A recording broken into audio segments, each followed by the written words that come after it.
Right, okay. I'm looking at this question here. It's about like a training thing and what we different do it. Event management, okay. Right, okay, so I'll let you quickly read the scenario, okay. I know what to do here. Okay, I'm pretty okay with this. Right, okay. Should Daniel use off the job training or in house training for the event helpers? I reckon he should probably use in house training because I think it would be cheaper. Is that right? What do you think? Okay, so you've given a decision, which is great, but you've only given one advantage, so you're probably looking at 2 marks, depending on how you explained it, and it's worth 9. So what do you think we need to do extra to get to 9? I think we should compare off the job and in house training. Perfect. So compare, what does compare mean?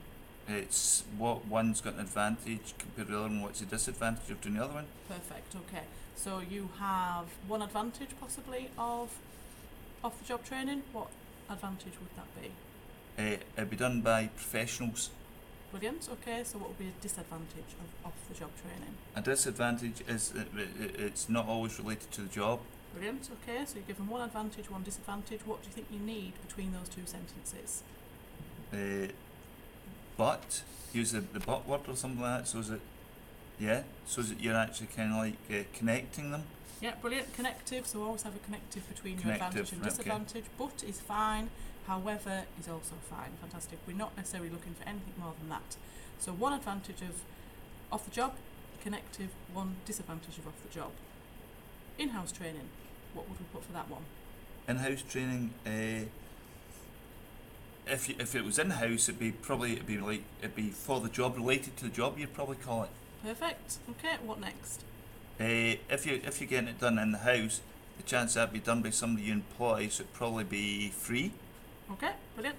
And between your advantage and disadvantage, again, what kind of word do you need to use? I'd say but, yeah. Okay, yeah. Connective, that's the word, yeah. Perfect, okay. So we've got one advantage, connective, one disadvantage of off the job. We have one advantage, connective, one disadvantage of in-house training. And then what do we need to do to finish off that answer?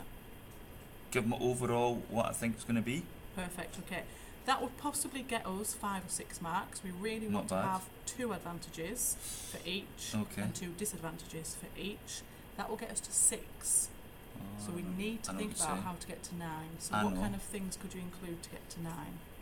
You've got to link it to the scenario, don't you? Perfect. So the information in that scenario lends itself to some advantages and disadvantages. So say, for example, you can compare the length of off-the-job training to the length of in-house training. How long is off-the-job training? How long will it take? I know what you're going to say here. I know, I've got this. The off-the-job training is 5 days. Brilliant. However, the in-house training is going to take 7 days, so it actually takes longer. Brilliant. So that's an advantage for one and disadvantage for the other. Brilliant. And also what you'll find is that often happens when it's an advantage for one, it is a disadvantage for the other. Brilliant. Right, okay, right. So what about the cost implication for the 2? Can you see from the case study what they each might cost? I would say that off-the-job training looks really quite expensive. 1,250 each, that's got to be a disadvantage no matter what way you looked at. Brilliant. And now it doesn't say for in-house training how much it's going to cost, but presumably, as you said earlier, it's an employee for the company, so therefore it will be free. So if you were to put down as one of your advantages that it costs nothing for in-house training, but it costs £1,250 for off-the-job training, you've not made that up, you've got that from this case study, that shows context. Right, okay. So you've actually included 2 pieces of context there in the advantage and disadvantage. We're just looking for one more piece of context and then you'll be up to your 9 marks.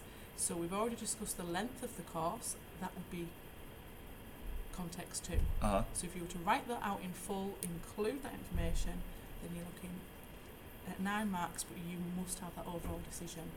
We read loads of wonderful answers that have loads of context, all your advantages and disadvantages, but they do not have that conclusion at the end. They're restricted to about 4 or 5 marks out of 9, so you must have that overall decision. It doesn't matter what the decision is, as long as there's a decision. Okay, I've just noticed there that off the job training, you actually get a qualification. Yeah, brilliant. And that'd be pretty good, because when I go and get my tyres changed, it's got certificates on the wall to to show that they're all competent, and it gives me reassurance. Yeah.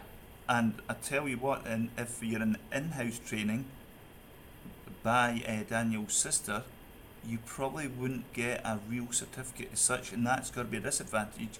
And I'm assuming that would actually show context as well. Yeah, perfect. So even though it doesn't say that you don't get a qualification, I assume. you can assume very rightly that that's not going to be the case for in-house training. Perfect. So we've seen 3 pieces of context: the length of the course, the cost, the qualification. More than enough to get you full 9 marks. Brilliant. But it was all there in the question. It was quite easy, really, wasn't it? I just Yeah. had to expand what I was saying. Yeah, so it's all there. You just need to read the information. Okay. Right. Thanks a lot.